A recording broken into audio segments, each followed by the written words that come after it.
Hello, welcome, good morning. Today we're going to give it a try to talk about why natural history, why you need it in your life. Okay, let's catch up a little bit. How has the planner life been going? I will tell you it worked out better and worse than I thought. So remember I got ahead on that meal planning? Yeah, I was so proud of myself. Trouble was some of the food, the staples that I thought I had, some were in the fridge, but they were actually bad, so we had to rebuy them. So it just made dinner later. One night, my husband picked it up on his way home.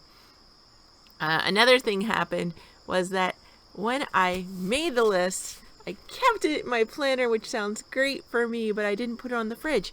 I have 2 adult men living in this house, and sometimes they, pack lunches or eat snacks in the middle of the night, and perhaps they had eaten some of the things I needed to make meals this week. So I learned that I need planning in my planner is all good for meals, but I need to put that on the fridge so they know what not to eat during the week. It also kind of helps them plan their lunches, so they're like, oh, she's having this for dinner.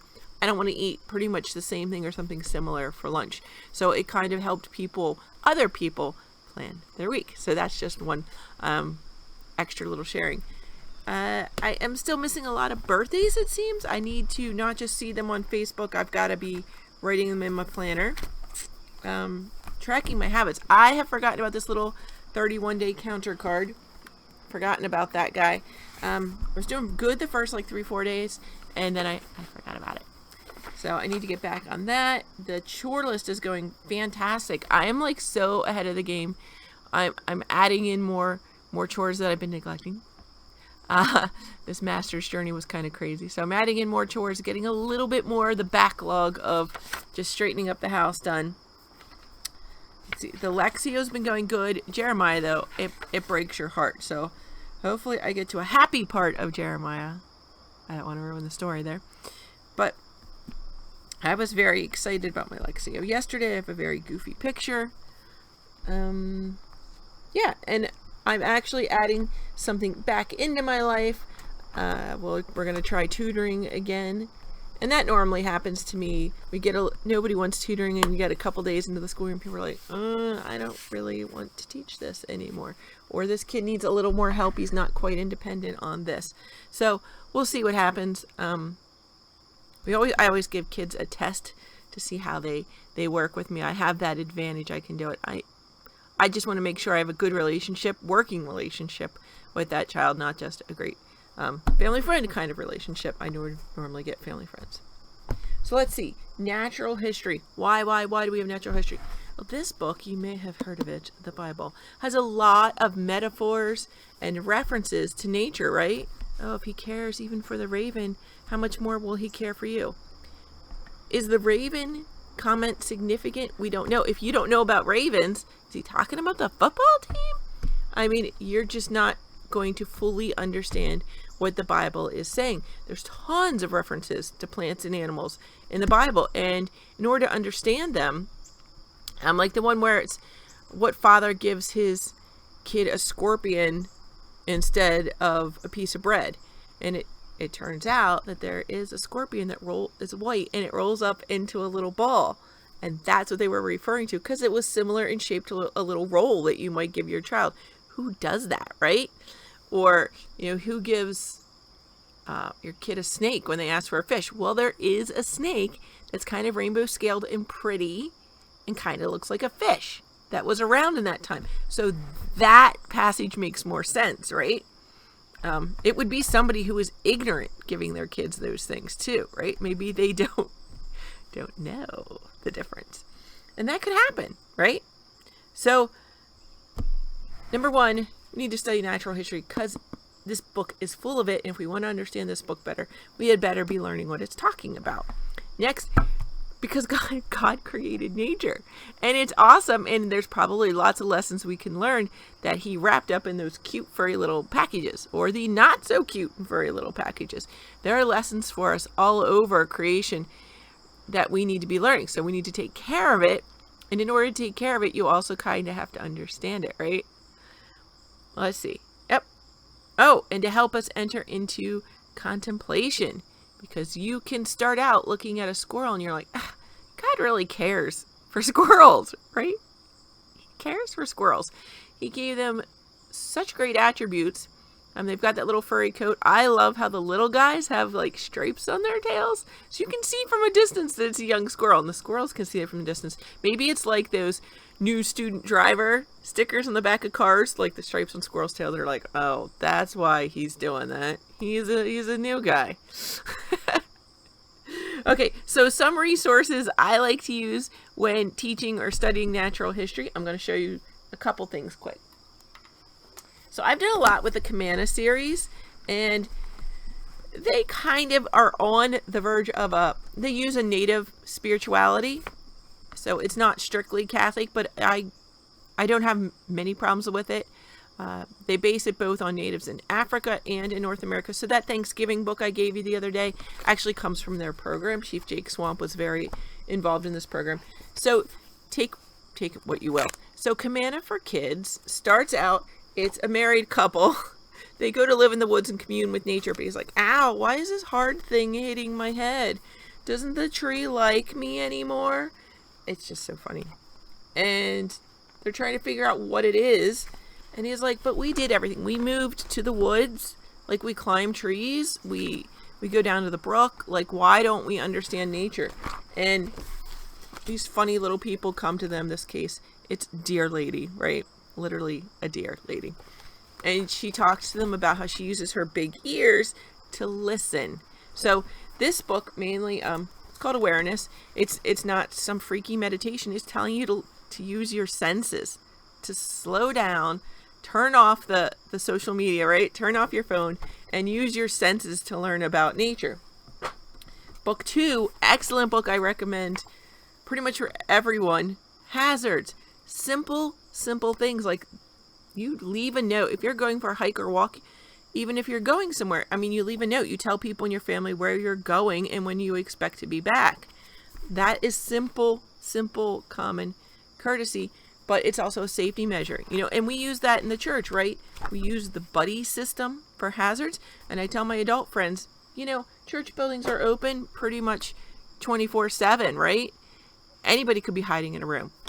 Not judging the church. There could literally be anybody in there.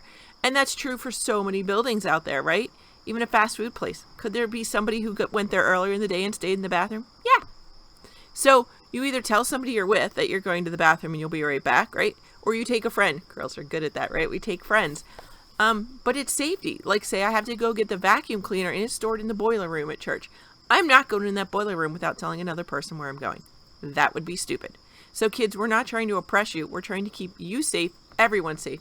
The buddy system works for everyone. The next book, book 3, is on giving thanks.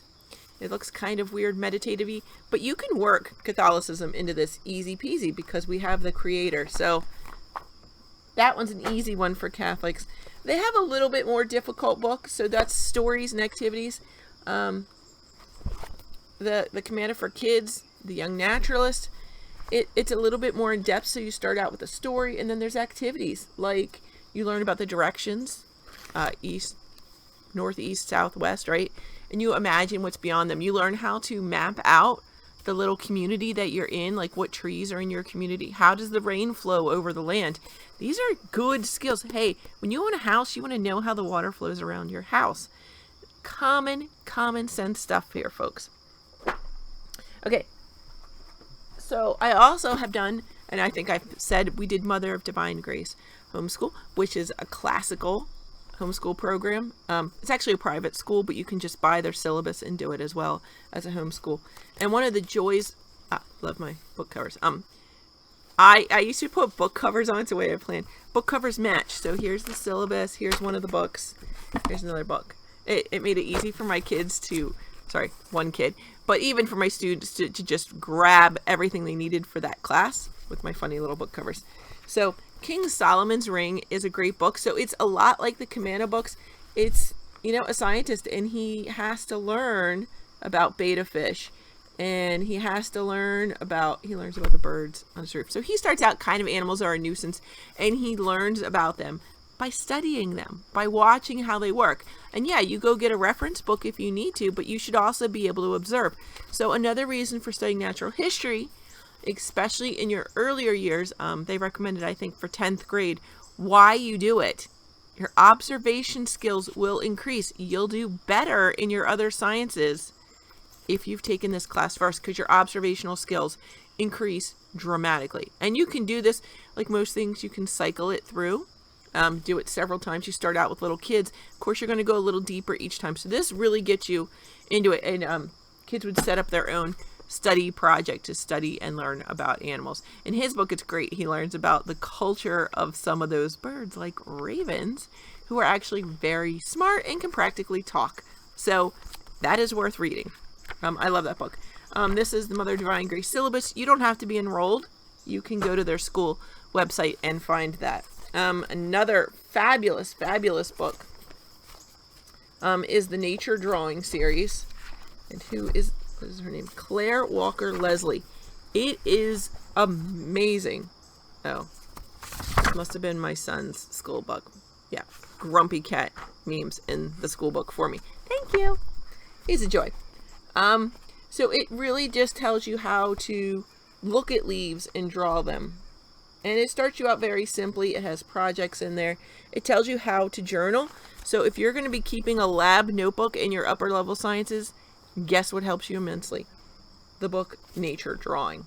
Even if you just want to sketch in a journal when you go on field trips, if you're an adult who likes to journal, you have a prayer journal and you're praying outside that day, you might not know a lot about nature. And now you can use your cell phone if you would like to disengage from nature. Feel free to use your cell phone and look something up while you're out. If not, you can take a picture, but even better yet, sketch it out and sketch the details on. Now, your more advanced phone user can do that, add details like size and stuff, but it's so much easier to put that on a drawing. So you can have like a sample leaf and exactly the size and everything. So you don't need to take that leaf home. You've drawn it. You have that memory. You have where it was in its setting. You have what's important to you. You can draw yourself in. It's sort of like a selfie, but a nature selfie. Whatever. But you can add details that you just can't quite do on your phone. You can. You'd spend a lot of time learning the technology. Another book that's in that series, Faber's Book of Insects. You read this, you will not look at insects the same way again. They are such marvelous creations. And they're really a wonder when you get into it and really study them. I mean, it's like a devoted mother. The tailor, a clever tailor. Common wasps, their cleverness and stupidity. It is a great look into insects, which is something that's overlooked. So I love doing that course over the summer. I'm a proponent of doing school year round, not the traditional schedule. I like doing math year round, so you don't super have to review in the fall. It's just easier to do a little bit every day than a lot for 180 days, right? And natural history lends itself to certain times of the year. And if you do that class over the summer, you have the benefit of nature really unfolding in front of you, right?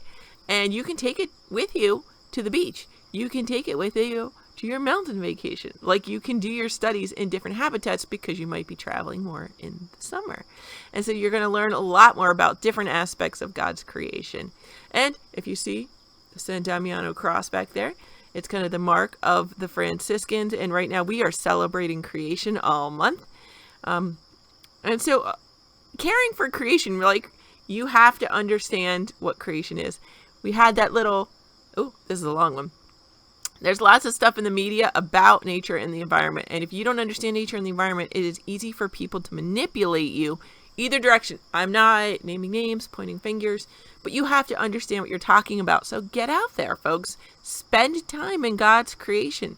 Study it, take notes, draw, journal, and then take the time to understand what you're seeing.